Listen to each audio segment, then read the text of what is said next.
What you doing, Collin? I'm pressing apples in the cider. Probably not now. The hard way. Yeah, well. But over here, we got the very automated version. And Tony, how far are we now? How many boxes? Oh, we've done 40 of 80 boxes. 40 more to go. It's cider day.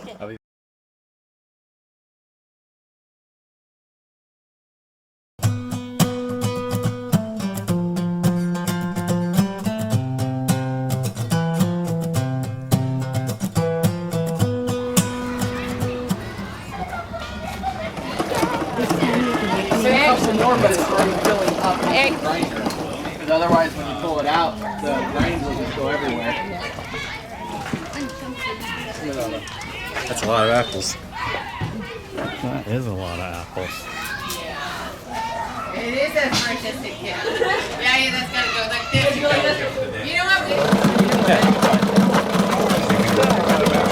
Probably, but I don't want to be So you don't need to slice them down at all, then? No, not at all. In fact, you can see the...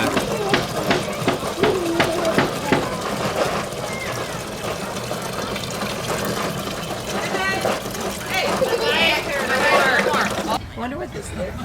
Let's go for it. Here, three. Do they still really say that kind of thing? Yes. Oh, that's a good one. Good one. Kevin, right? Yeah. Okay, good one, Kevin. Oh, Kevin. Wow, he had an apple and crashed. No, he fell. So it was a long day on the farm with all the people and kids and crushing of the apples and whatnot, and a big old pile of food for the party. Collin's still over there pressing apples. Two of the grandsons came back with me.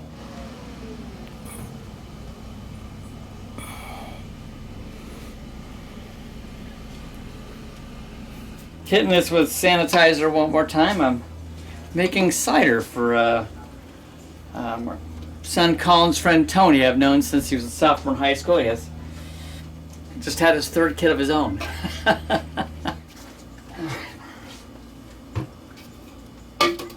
This one more time.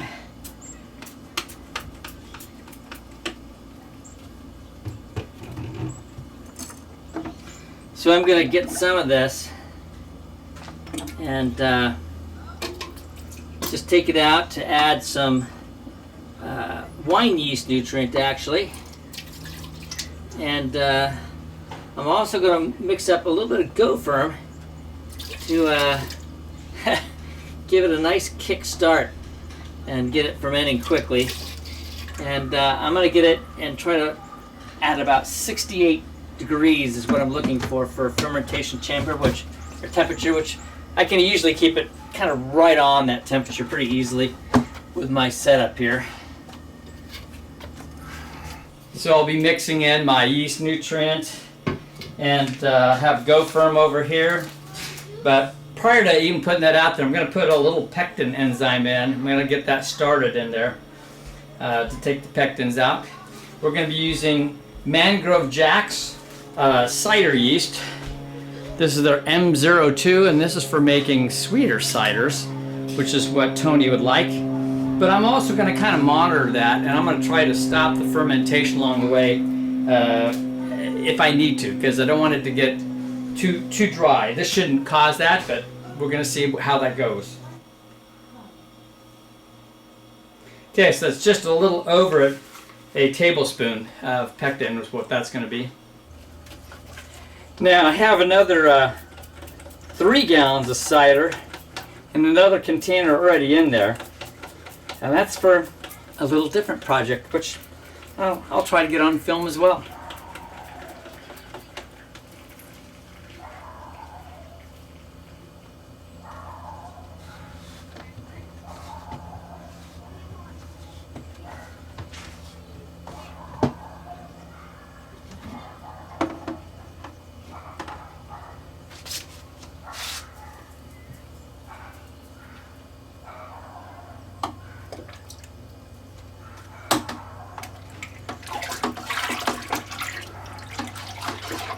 Man, and this is some good cider. We were enjoying some of this, I should say apple juice at this point, earlier today, along with a big old feast over at the family. Good friend of ours, and Tony's mother, who've known for years, has 33 grandchildren. 33. We've got a lot of kids there. So mixing up the yeast nutrient and the Go Firm.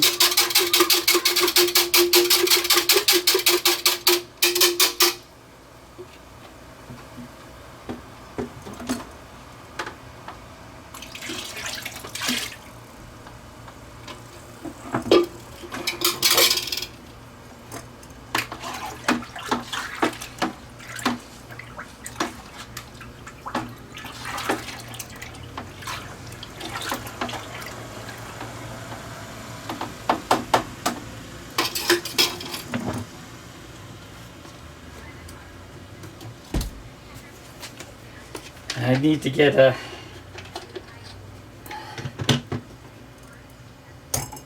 some sanitizer in the top here.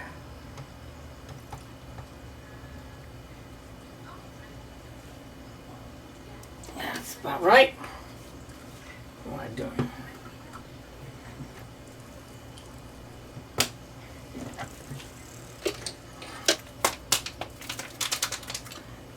And here we go with our yeast nutrients, just as simple as that, baby.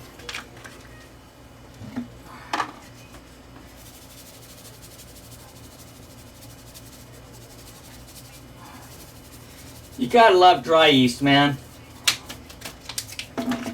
It's just a lower cost and so easy.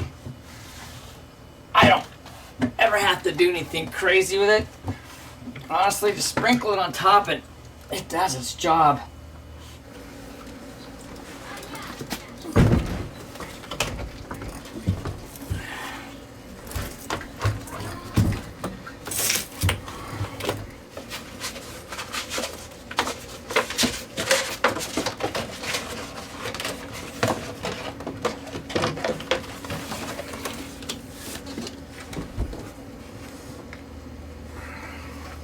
All the stuff inside, the yeast is in there. All the stuff to make the yeast get active, and I'm getting these bungee cords on. They're gonna go one down low, like this. And one up high. One up high. And they're gonna hold this plastic thing on here. And what that thing does is it's gonna come over here and attach to this where it says heating.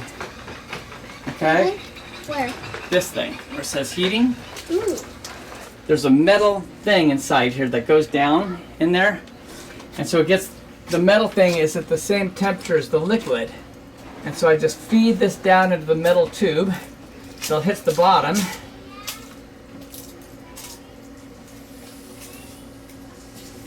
Will you have to will Okay. there be a specific time that you have to check on them or something? Yeah, but not exactly. The cool thing is that it does it bubbles. And so what's happening when it's bubbling is that the yeast in it, the yeast is eating the sugar.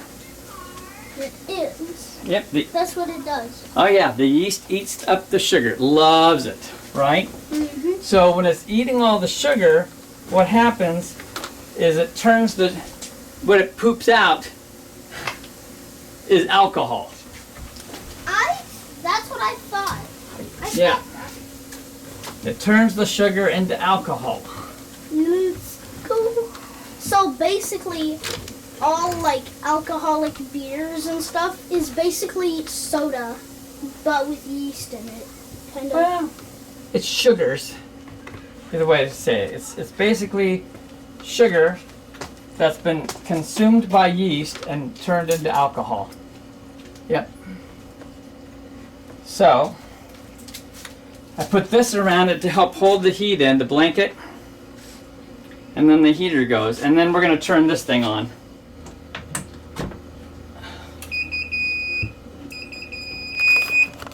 So it's 82.7, very warm day. They'll be cooling it down, but the yeast will get active a lot faster, I'll tell you that. But it should cool down pretty quickly to 69. I think I'm going to pull this down to 68. I'll readjust it. Hello, I'm back. I don't know if any of you can tell, notice the suds, but you can see that, or you'll know, at least you should know that this has been, well, sanitized, cleaned and sanitized.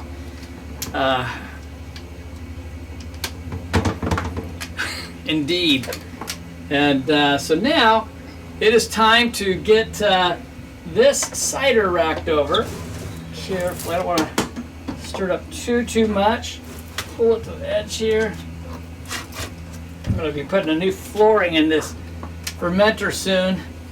But yeah, this is the cider that I was working on for my son's friend.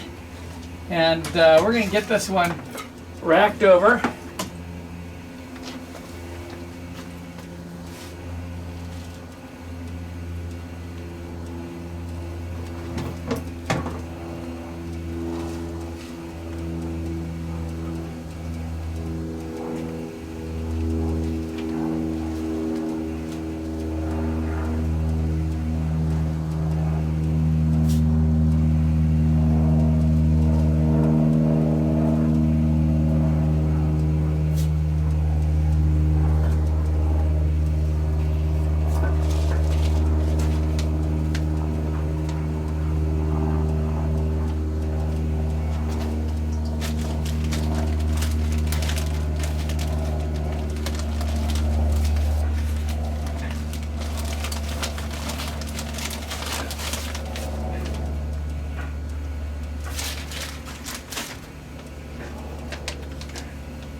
I'm going to go ahead and seal this lid. We're racking on top of potassium bisulfate and potassium sorbate to kill off all the yeast. This one attenuated much lower than I wanted. I think it was 1.002, something like that.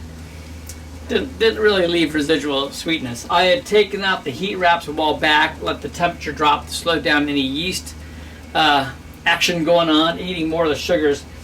So once this is done, I'll rack off of this onto some of his nice, beautiful cider. It comes out of the freezer tasting just like it was brandy fresh. So we're going to add that sweetness back in, and we'll make it to his liking. Okay, our yeast has been killed off, and now it is time to rack this over once. I'm going to hold it off the bottom a little bit, get this going. Try to avoid getting any of the dead yeast across into this, so I'll be holding this up. So we'll kind of just jump forward to that point. If you take a look at this, you can see it's running pretty clean, and even from the color down here, it's looking pretty good. All right, I've got that one back up in there. It's gonna set a little bit. And believe it or not, it's gonna be racked one more time, but this time we're gonna do something different. And you'll see on the next day, the next video shot. This actually was pretty clean. It wasn't quite as bad as my last one was. Another project that you'll be seeing. Actually smells pretty good. So let's see how this turns out. I'll see you in a little bit. Okay, we're on the next phase of our cider journey, our hard cider. This right here is a gallon container, so we've got a little bit less than a gallon here. And we're going to be using this to back sweeten. It went down to what, 1.002? So this is all cleaned and sanitized here. I'm going to go ahead and try juggling some of this around. All right, the cider was pretty clean before, so I'm not really worried about that being on the bottom, but we're going to go ahead and add most of this in over here.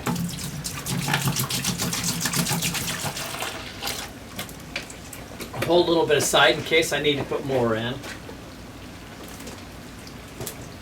And he had frozen that, so there's no spoilage, and it drinks wonderful, I'm told. I haven't tried any.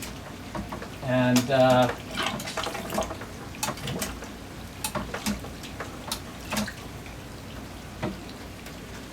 we're just going to let that run. And then I'm going to come back for a little taster and see where it's at. See if I need to add more cider in. I got to tell you, the aroma is amazing. So I talked to some pros about this and whether I needed to use something like Candon tablets on the fresh cider, and they said no, not at all. The potassium metabisulfate and the potassium sorbate, even though I have racked off of that, left a lot of dead yeast behind, which really not that much in this case, it's still in there. And so it should kill any bacterias and any yeast that's still in it. So I'm going to rack this over. This is going to be in here for 2 days. And then I'm going to come back and bottle it still for him in 2 days from now. And we should be good. Not have to worry about anything fermenting further and exploding bottles. It should be just perfect.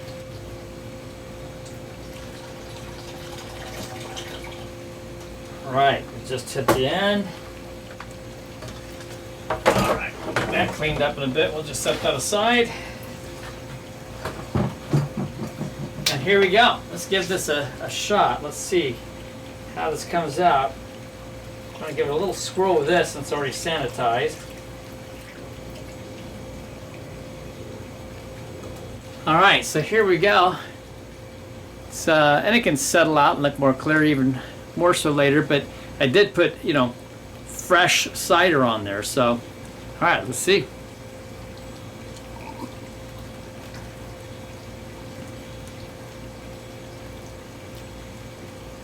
Yeah, it's okay. I think we'll go for the extra sweetness.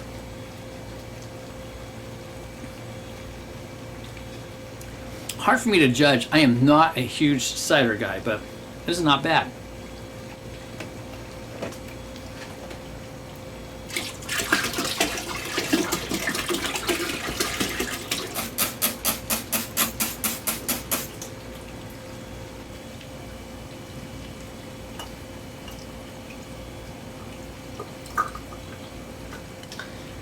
Here we go. I like the nose.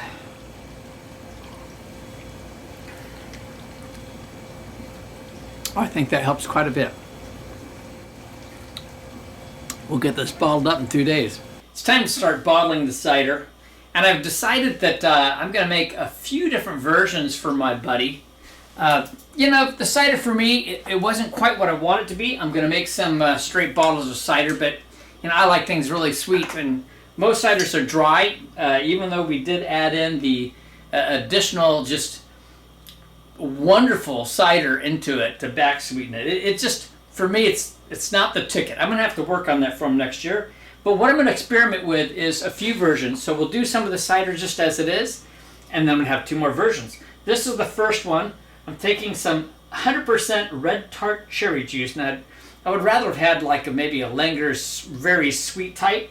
I couldn't find any of that, so we're going to go with some of this to make something like a Cider in a way. And I'm going to be putting in 3 ounces. Find my mark. Just about there, I know. 3 ounces. There we go. Of cherry juice into each of these, and then topping it off with the cider.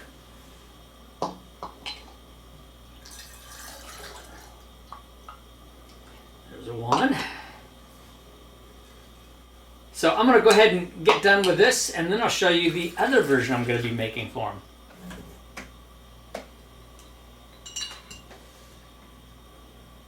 This next experiment I'm rather excited about, actually. This right here is some of the cider that's been mixed with honey. In the end, it's going to come down to being, in these 12-ounce bottles, about 1 ounce of honey. And my wife and I both tasted this. This is a winner. So I'm going to start bottling this one up.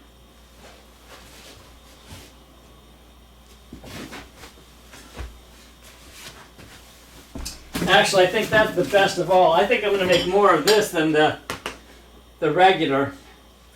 I don't think Tony will be disappointed at all. I think you'll like this.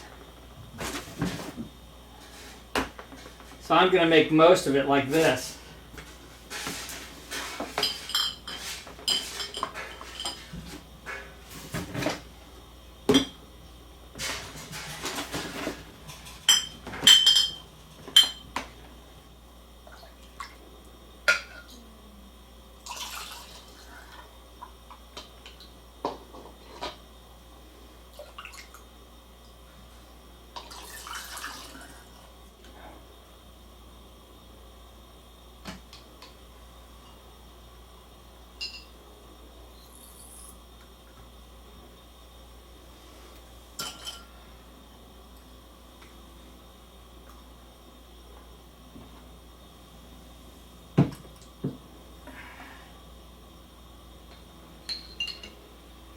So this is some of the cherry with the hard cider, and again, it is a tart cherry.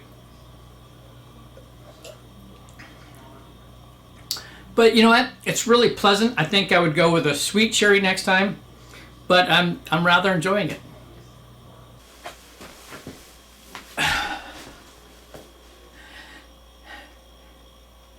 So this has been a fun project for me. I really haven't done a lot with ciders. This is my first specialty one. It's the tart cherry infused cider, hard cider, and this one is the one I really like. This is the honey infused hard cider, and this is how much I really enjoyed it. Yeah, I had to pour myself a nice 12-ounce pour. Cheers. You know, I don't know a great deal about cider making. This is still a new thing for me. I would like to have a yeast that left a great deal of sweetness, that didn't attenuate as much as what I had.